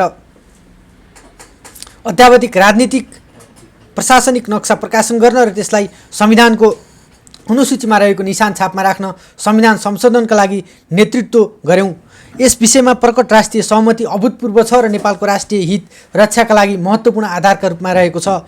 इतिहासको यो कालखण्डमा नेतृत्व गर्ने अवसर मैले पाएको भए पनि यसको श्रेय सबै राजनीतिक दल, सिङ्गो संसद र देशभक्त नेपाली जनतालाई अर्पण गरेको छु। उतार चढावको निश्चित कालखण्ड पुरा गरेर दुई देश आज फेरि वार्ताको टेबलमा बस्ने बिन्दुमा आइपुगेका छन्। मलाई विश्वास छ आम नेपाली जनताको साथबाट यस विषयको राष्ट्रिय हितमा टुङ्गो हुनेछ र महाकाली वारीका सम्पूर्ण भूभागमा नेपालको स्वामित्व स्थापित हुनेछ। 2077 भदौ 26मा सम्पन्न स्थायी कमिटीको 5औं बैठकले गरेको निर्णयको बुँदा नम्बर 10.5मा यस सम्बन्धमा भनिएको छ। यो बैठक नेपालको नयाँ नक्सा प्रकाशन र यस प्रयोजनका लागि संविधान संशोधन सहितको ऐतिहासिक निर्णयका लागि सम्माननीय प्रधानमन्त्री र नेपाल सरकारलाई हार्दिक धन्यवाद ज्ञापन गर्दछ। यस निर्णयमा हस्ताक्षर गर्ने पुष्पकमल दाहाल प्रचण्ड र 2 महिनापछि 2077 कार्तिक 28मा यस विषयमा मेरो निष्ठामाथि प्रश्न उठाउने, राष्ट्रियतासँग सम्बन्धित विभिन्न विषयमा अनेक पटक फितलो देखिएको विदेश मामिला र कूटनीतिमा नेपालको स्वतन्त्र परराष्ट्र नीतिसँग मेल नखाने व्यवहार देखाउँदै देशलाई क्षति पुर्याएको जस्ता आरोप लगाउने पुष्पकमल दाहाल प्रचण्ड मध्ये कुन चाहिँ सक्कली र कुन नक्कली हो, म साँच्चै कन्फ्युज भएको छु। यस सम्बन्धी मेरो एउटा सानो जिज्ञासाको जवाब दिनुहुन्थ्यो कि कामरेड प्रचण्ड, कालापानी, लिपुलेक र लिम्पियाधुरा त झन्डै 60 वर्षदेखि भारतको प्रशासनिक र कार्टोग्राफिक नियन्त्रणमै थिए। यस अवधिमा तपाईँ दुईचोटि प्रधानमन्त्री बन्नुभयो। लिपुलेक र लिम्पियाधुराको नाम उच्चारण गर्न तपाईँलाई के कुराले छेकेको थियो? लौ यी ठुला विषय भए रे। केपी ओलीले मित्र राष्ट्रहरूसँगको सम्बन्ध बिगार्यो, हामी सपार्छौँ भन्दा मलाई हटाएर 2073 साउनमा दोस्रो पटक प्रधानमन्त्री बन्नुभएका तपाईँलाई आफू स्वयं पहिलोचोटि प्रधानमन्त्री हुँदा कोशीमा आएको बाढीमा सहजीकरण गर्न भनेर अनुमति दिएको विराटनगर स्थित भारतीय सम्पर्क कार्यालय जस्तो मामुली विषय समाधान गर्न किन गाह्रो पर्यो? हामी कूटनीतिक सम्बन्धलाई कसरी अगाडि बढाउँछौँ? सम्बन्धमा समस्या आएको बेला विभिन्न कूटनीतिक र अन्य च्यानलहरू प्रयोग गर्छौँ कि गर्दैनौँ? नाकाबन्दी जस्तो कठिन समयमा नेपालले यसो गर्यो कि गरेन? विशेष अवस्थामा राष्ट्राध्यक्ष, सरकार प्रमुख, गैर कूटनीतिक क्षेत्रका प्रतिनिधि पठाउने प्रचलन विश्व राजनीतिमा छ कि छैन? त्यसरी पठाएका प्रतिनिधिलाई उनको पदीय हैसियत सोधेर भेट्ने नभेट्ने तय गरिन्छ। मलाई निकै दुःख लाग्छ ती साथीहरूको आरोप सुन्दा जसले विदेशी गुप्तचरका पदाधिकारीहरूसँग अपारदर्शी र सम्बन्धमा एक खालको लत नै बसेको छ अनि जसका बारेमा विदेशी जसका बारेमा जानकारहरूले अनेकौँ पुस्तक, अनुसन्धान र मन्तव्य मार्फत खुलासा पनि गरेका छन्। कृपया यस्ता संवेदनशील विषयलाई व्यक्तिगत तुस पोख्ने माध्यम नबनाऊ। तपाईँले एमसिसी परियोजनाका बारेमा पनि मलाई आक्षेप लगाउन भ्याउनुभएछ। तपाईँले उल्लेख नगर्नु भए पनि यथार्थ यही हो। यो सम्झौतामा तपाईँले नेतृत्व गरेको तत्कालीन नेकपा माओवादी केन्द्र र काङ्ग्रेसको संयुक्त सरकार हुँदा हस्ताक्षर गरिएको हो। अनि हस्ताक्षरकर्ता राष्ट्रवादी जसले हस्ताक्षर गरेको भए पनि नेपालको तर्फबाट गरिएको हुनाले यसलाई कार्यान्वयन गरौँ भनेर अगाडि बढाउन कोसिस गर्ने म चाहिँ कसरी राष्ट्रिय हित विरोधी? झन्डै 8 वर्ष लामो छलफल, अध्ययन, अनुसन्धान र बहस पश्चात नेपालको विकासको उत्तेलक बन्न सक्ने ऊर्जा क्षेत्र र त्यसको पनि महत्त्वपूर्ण पाटो क्रस बोर्डर ट्रान्समिसन लाइनमा लगानी गर्ने एमसिसीसँग नेपालले हस्ताक्षर गरेको हो। अहिले राष्ट्रव्यापी हाई भोल्टेज ट्रान्समिसन नेटवर्कको अभाव, उत्पादित बिजुली खेर जाने अवस्था आइसकेको छ। आगामी वर्षहरूमा यो समस्या झन् बढ्दै जानेछ। यसका लागि हामीलाई देशभित्र र अन्तर्देशीय हाई भोल्टेज ट्रान्समिसन लाइनको जडान अपरिहार्य छ। विकासका यस्ता रणनीतिक प्रश्नमा गरिने अर्थहीन बहस, खोक्रो राष्ट्रवादले हामीलाई झनै परावलम्बी बनाउने बाहेक केही छैन। यदि भारतसँगको cross border high voltage transmission line गल्ती हो भने नेपालले यस्तो गल्ती गरिसकेको छ। मुजफ्फर ढल्केबर लाइन बनाएर त्यसैसँग 100 मेगावाट विद्युत आयात गरेर मैले एमसिसीसँग गरिएको सम्झौताका सम्बन्धमा पार्टीबाट दिइने सुझावलाई सरकारले ध्यान दिनेछ भनिसकेकै छु। केही कुरा स्पष्ट पार्नु या सुधार गर्नुपर्ने भए त्यसका लागि प्रयास गरिनेछ पनि भनिसकेकै छु। कि त खुलस्त रूपमा यस सम्झौतालाई खारेज गर्नुपर्छ भन्नुहोस्, होइन भने कहिले सार्वजनिक मञ्चमा जस्तै कान्तिपुर कलेजमा गएर यसलाई पारित गरिन्छ भन्ने, कहिले सभामुखलाई अन्यलमा राखेर कहिले आफू निकटका साथीहरूलाई अतिरञ्जित र भ्रामक प्रचार गर्न लगाएर मित्र राष्ट्रहरूसँगको सम्बन्धमा जटिलता आउने गरी दोहोरो भूमिका खेल्न छोड्नुहोस्। विकासका महत्त्वपूर्ण प्रश्न र देशको विश्वसनीयतामा जोडेका विषयमा सस्तो राजनीति धेरै महँगो पर्न सक्छ। तपाईँले मलाई शान्ति प्रक्रियाका कामहरू अल्झिनुमा समेत दोषी देखाउने दुस्साहस गर्नुभएको रहेछ। म धर्म र पापमा विश्वास गर्दिनँ, तर यस्ता आरोप सुन्दा कहिलेकाहीँ दिक्क लागेर सोच्ने गर्छु, साथीहरूले यति घटिया पाप पनि कसरी चिताउन सक्दा हुन्। यस्तो सुनेर द्वन्द्वमा ज्यान गुमाएका, बेपत्ता र घाइते पारिएकाहरूको आत्माले के भन्दो हो? छातीमा हात राखेर भन्नुहोस् त, यो विषय यतिका वर्षसम्म कसले अल्झाइरहेको छ? अस्ति भर्खर मैले भनेको होइन कि त यस विषयमा मलाई विश्वास गर्नुहोस्, म सकारात्मक टुङ्गो लगाउँछु। होइन भने मुख्य सरकार राख्ने तपाईँ दुवै पक्ष तत्कालीन माओवादी र काङ्ग्रेस मिलेर जे विकल्प दिनुहुन्छ म अगाडि बढाउँछु। तपाईँले नै होइन आयोगमा नाम सिफारिस प्रबन्ध गरेको, मैले तपाईँहरूको सुझावलाई अक्षरशः कार्यान्वयन गरेको छु। सरकार प्रमुखको हैसियतमा पीडितहरूको सरोकार सुन्नका लागि राष्ट्रव्यापी छलफल र परामर्शको व्यवस्था गरेको छु। यस्तो संवेदनशील विषयमा सत्तापक्ष र विपक्षलाई एकै थलोमा उभ्याएर हरेक विषयमा सहमतिका आधारमा अगाडि बढाउने काम गरेको छु। यससँग सम्बन्धित संशोधन विधेयकको मस्यौदा अन्तिम चरणमा पुगेको छ। मैले अन्तर्राष्ट्रिय मञ्चहरूमा यसको समाधान नेपाल स्वयंले गर्ने र यसो गर्ने सामर्थ्य नेपालसँग रहेकोले यसलाई अनावश्यक रूपमा विवादित विषय नबनाउन आग्रह गरेको छु। सङ्क्रमणकालीन न्याय टुङ्ग्याउने बारेमा हाम्रा 5वटा नीतिगत आधारका बारेमा स्पष्ट पारेको छु। बेला बेलामा यस विषयलाई लिएर हुने अनुचित बाह्य टिप्पणीको विधिवत प्रतिवाद गरेको छु। यसमा मलाई यति भन्नु छ, यो ज्यादै संवेदनशील विषय हो। नेपालको प्रतिबद्धता र विश्वसनीयता जोडिएको, पीडितहरूको संवेदना जोडिएको र विश्व समुदायको पनि चासो र सरोकार रहेको। तपाईँले भनेको 5000 मान्छेको हत्या जिम्मा म लिन्छु को अर्थ के हो? तपाईँका यस्ता अभिव्यक्तिले समस्यामा झन् गाँठो पर्न सक्छ भन्ने ख्याल गर्नुहोस्। खेलवाड गर्ने गल्ती नगर्नुहोस्। कोरोना महामारी अगाडिसम्म नेपाल उच्च आर्थिक वृद्धि दर हासिल गरिरहेका विश्वका 10 प्रमुख मुलुकहरूको पङ्क्तिमा थियो। 3 वर्ष यता आर्थिक वृद्धि दर लगातार 6.5% माथि थियो। यस अवधिमा प्रतिवर्ष गरिबी 1.5 बिन्दुले घटेको थियो। सरकार सञ्चालनको यस अवधिमा 14 भन्दा बढी विश्वव्यापी सूचाङ्कमा नेपालले उल्लेख्य सुधार गरेको छ। मानव विकास सूचाङ्क, व्यवसाय गर्ने सहज वातावरण, भोकमरीको अवस्था, शान्ति सूचक, विधिको शासन, भ्रष्टाचार नियन्त्रण र पारदर्शी, खुसी मापन गर्ने सूचक, लैङ्गिक समानता, महिला व्यवसाय र कानुन क्षेत्रमा सुधार गर्ने, प्रमुख 10 देशमध्ये 1 दक्षिण एसियाको पहिलो खुला मुक्त मुलुक आदि जस्ता सूचक उत्साहवर्धक छन्। आयातमा कमी र निर्यातमा वृद्धिसँगै व्यापार घाटा 10%ले घट्नु, वैदेशिक लगानी सहजतामा उल्लेख्य वृद्धि हुनु, बाह्य सहायताको अधिकांश हिस्सा राष्ट्रिय बजेट प्रणालीमा समाविष्ट हुनु, विदेशी मुद्रा सञ्चितमा उल्लेख्य वृद्धि हुनु हामीले हासिल गरेका उपलब्धिका केही दृष्टान्त हुन्। नेपालको रणनीतिक विकासमा महत्त्वपूर्ण पूर्वाधार जस्तै Kerung Kathmandu, Raxaul Kathmandu, cross border railway, पूर्व पश्चिम विद्युतीय राजमार्ग, जलमार्ग, 2वटा नयाँ विमानस्थल, नागढुङ्गा